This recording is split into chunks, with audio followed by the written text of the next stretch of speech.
मैं आपके सामने यह स्पष्ट करना चाहूंगा कि ना तो मेरी किसी ब्राह्मण से या जाट से या किसी ठाकुर से कोई किसी तरह का आज तक कोई शब्द जाति को लेकर के नहीं है। हाँ, मैंने अंधविश्वास के खिलाफ जो हमारे महापुरुषों ने, कबीरदास ने, गुरु नानक देव ने, संविधान के रचयिता अम्बेडकर ने, फूले साहब ने, जो सब महापुरुषों ने वर्णन किया। दूसरी बात कि राजकुमार सैनी ओबीसी की पैरवाई क्यों कर रहा है, इसे बदनाम कर दिया जाए। मैं 100% आरक्षण का पक्षधर हूं। मैंने ये बात उस दिन कही थी जब जाट आरक्षण की बात आई थी कि भाई अब देश में ब्राह्मण, बनिया, ठाकुर, पंजाबी सबको आरक्षित कर दिया जाए ताकि कोई किसी के हक को छीन ना सके।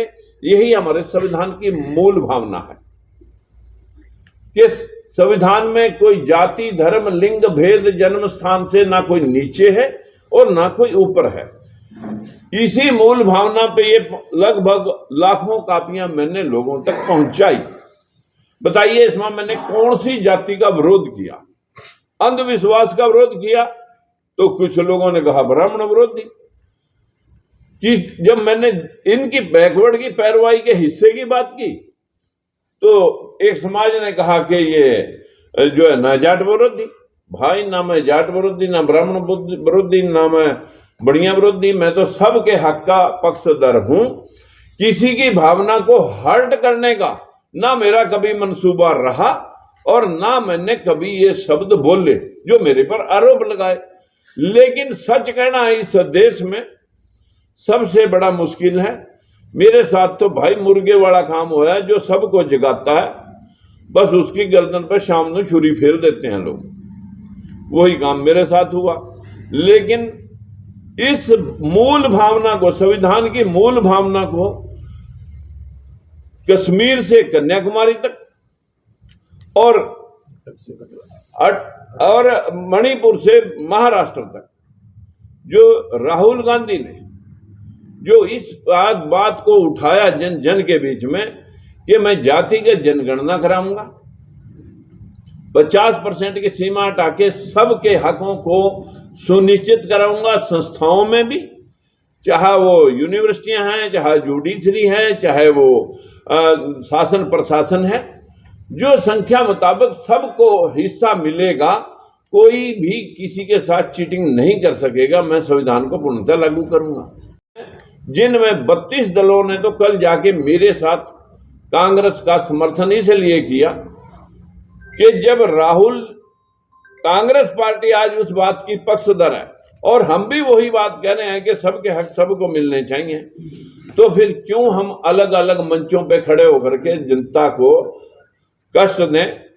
हम इकट्ठे होकर के एक ही मंच से इस बात को उठा करके इस पाखंडी सरकार को हटाएं जो झूठ पे झूठ बोली जा रही है। कभी कहते हैं 15 लाख देंगे, कभी कहते हैं 2 करोड़ नौकरियां देंगे, कभी कहते हैं किसान की आमदन 2 गुनी कर देंगे, कभी कहते हैं जो पेट्रोल आपको 35 रुपए में मिल जाएगा, कभी कहते हैं गैस सिलेंडर 450 का 300 में दे देंगे। अभी राजस्थान में मोदी जी कह गए 450 का देंगे।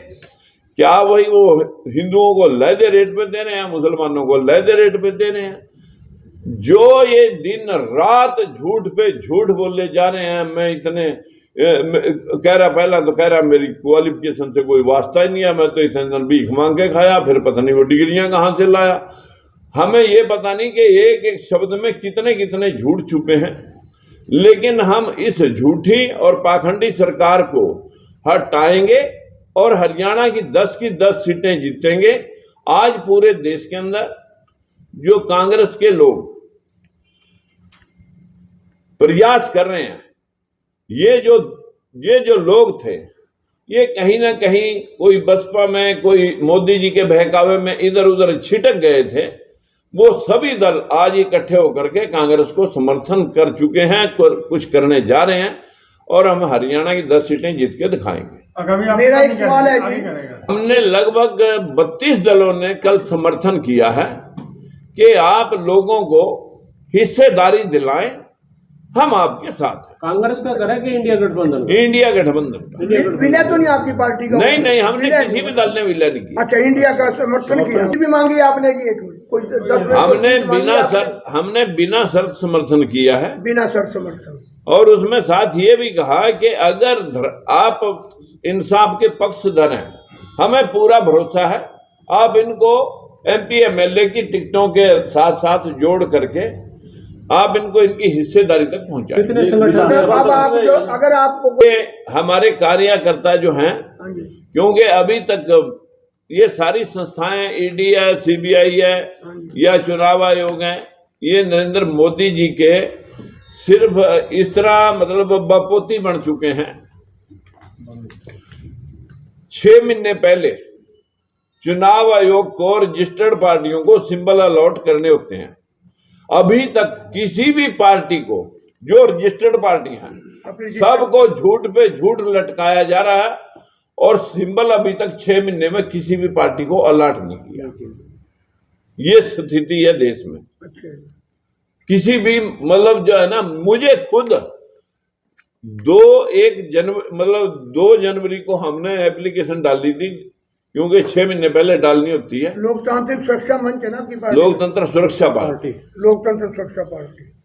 और इतने राउंड चुनाव आयोग के हमारे जनरल सेक्रेटरी और मैंने खुद लगा दिए, इतनी क्वेरीज दी, सबकी कंप्लेंस होने के बाद भी कह दिया कि भाई आपकी एप्लीकेशन, अब फ्रेश एप्लीकेशन दो, और जब फ्रेश दी तो ये लेट होगी।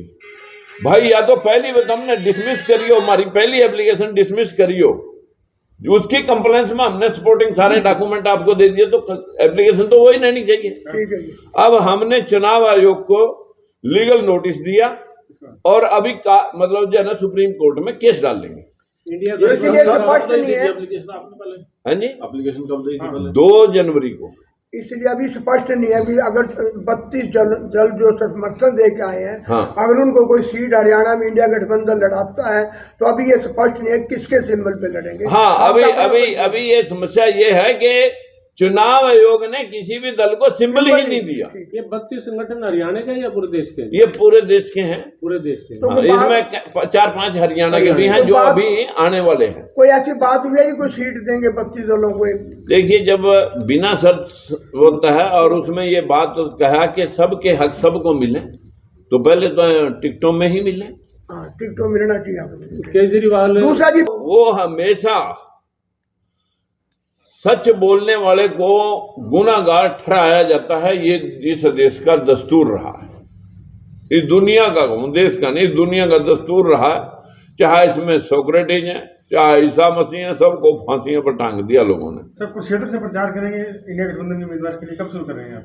देखिए, मैं इन 32 दलों का कन्वीनर बना करके रजिस्टर्ड पार्टियों का गठबंधन, जिसका कन्वीनर राजकुमार सैनी, और रिकॉग्नाइज पार्टियों का कन्वीनर कांग्रेस पार्टी के नेता राहुल गांधी, और दोनों गठबंधनों का एक गठबंधन पूरे देश में एक धमाका लाएगा। अभी सैकड़ों दल और ज्वाइन कराऊंगा। तो प्रचार प्रसार जैसे ही हमारे पास जो है ना, ऊपर मेरा अभी 2-3 दिन का काम और बाकी है।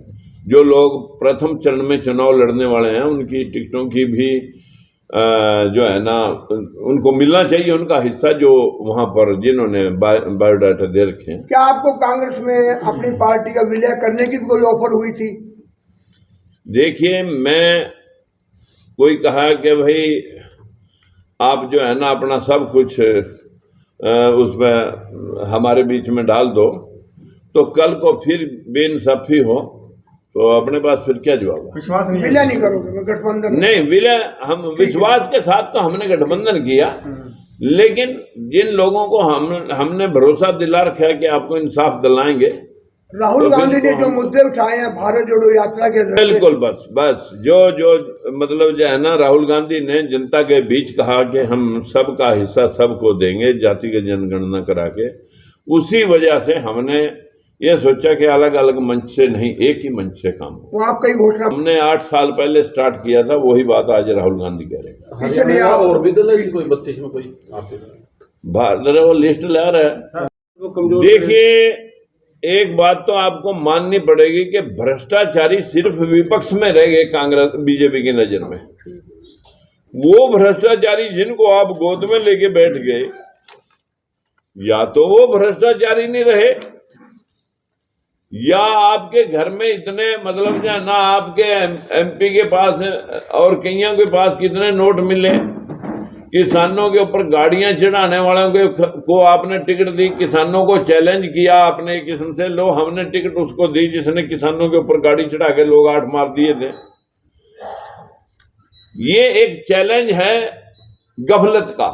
ये कभी कांग्रेस ने भी 1977 में ये सरगर्मी दिखाई थी, सन 75 में इमरजेंसी में, लेकिन आज वही गर्मी बीजेपी दिखा रही है। मुझे लगता है इन्हीं की तपिश इन्हीं को झुलस देगी। देश की कांग्रेस का कार्य किया गया, आपका क्या कहना है केजरीवाल की गिरफ्तारी के बारे में? देखिए, मैंने आपको कहा कि निरीक्षण तो डिपार्टमेंटों के पास है, सीबीआई के पास होगा या उसके ईडी के पास होगा, उसका खुलासा तो मेरे पास नहीं है। लेकिन क्या भ्रष्टाचारी सिर्फ विपक्ष के लोग रह गए? वो जो भ्रष्टाचारी आप इस लिस्ट में जो इलेक्ट्रोल बॉन्ड खरीदने वाले, आज कांग्रेस का खाता सीज है, क्या कांग्रेस का खाता सीज करना ही ये रोकना नहीं है प्रजातंत्र को कि ये लोग नॉमिनेशन भी ना कर सकें? और जो 8415 करोड़ रुपए कल्ले बीजेपी वाले इलेक्ट्रोल बॉन्ड के लेके, जो 4 दिन पहले सीबीआई छापे मारती है और उसके फौरन बाद उससे हफ्ते के अंदर अंदर उससे वसूली होती है 500 500 300 करोड़ की। ये है भ्रष्टाचार तो असली। अगर समर्थन करेंगे चुनाव, क्यों नहीं लड़ूंगा? लोकसभा का बिल्कुल लड़ूंगा। तो सीट भी कोई चॉइस है आपकी सर? देखिए, मैं कुरुक्षेत्र लड़ता था, अब वो तो उनके गठबंधन में पहले चली गई। अब उसके बाद सोचा जाएगा कि लड़ना है नहीं लड़ना है, और अगर लड़ना पड़ा तो मैं सोनीपत लड़ूंगा।